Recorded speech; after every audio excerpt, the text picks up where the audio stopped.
Uit het heilige evangelie van onze Heer Jezus Christus volgens Johannes. In die tijd begaf Jezus zich naar de overkant van het meer van Galilea bij Tiberias. Een grote menigte volgde hem, omdat ze tekenen zagen die hij aan de zieken deed. Jezus ging de berg op en zette zich daar met zijn leerlingen neer. Het was kort voor Pasen, het feest van de Joden. Toen Jezus zijn ogen opsloeg en zag dat er een grote menigte naar hem toe kwam, vroeg hij aan Filippus: hoe moeten we brood kopen om deze mensen te laten eten? Dit zeide hij om hen op de proef te stellen, want zelf wist hij wel wat hij ging doen.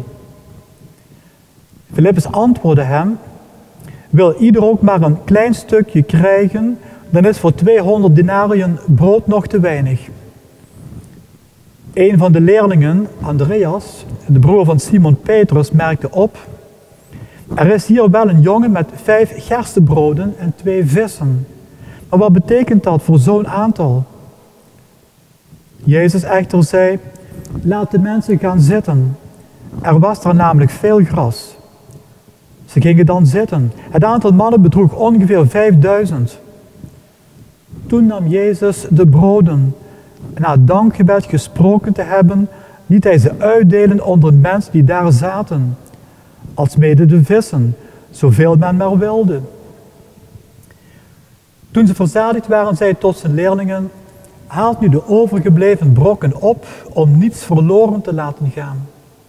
Ze haalden ze op en vulden van de 5 gerstebroden 12 manden met brokken, welke door de mensen na het eten overgelaten waren. Toen de mensen het teken zagen dat hij gedaan had, zeiden ze: dit is stellig de profeet die in de wereld moet komen. Maar Jezus begreep dat ze zich van een meester wilden maken om hem mee te voeren en tot koning uit te roepen, trok hij zich weer in het gebergte terug, geheel alleen. Zo spreekt de Heer. Wij danken God. Een wonderbaarlijke gebeurtenis.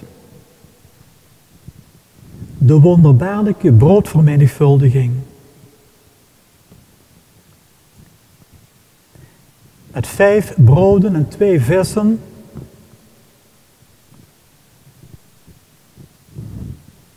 $5.000 mensen voeden. En ook nog 12 mannen met brokken die overbleven.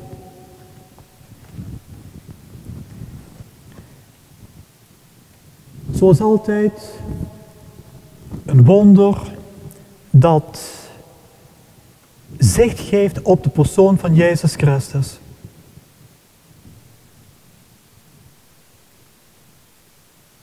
Hij is de Zoon van God die mens is geworden. En daarom in staat een dergelijk wonder te verrichten.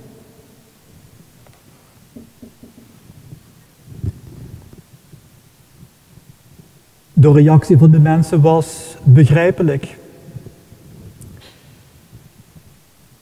Zij zagen in hem de lang verwachte profeet. Wie immers kan zo'n wonder doen? Alleen toch die profeet?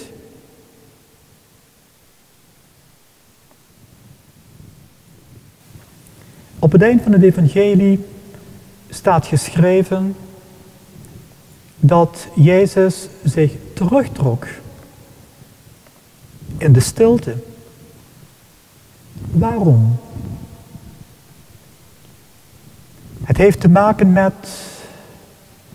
het grote gebeuren met Pasen. Goede Vrijdag, Paaszaterdag, Paaszondag. De kruisdood, het verblijf in het graf, de verrijzenis.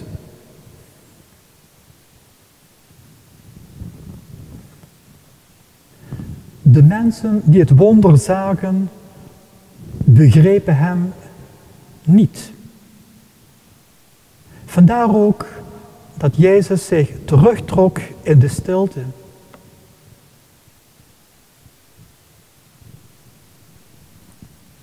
De reactie van de mensen was menselijk.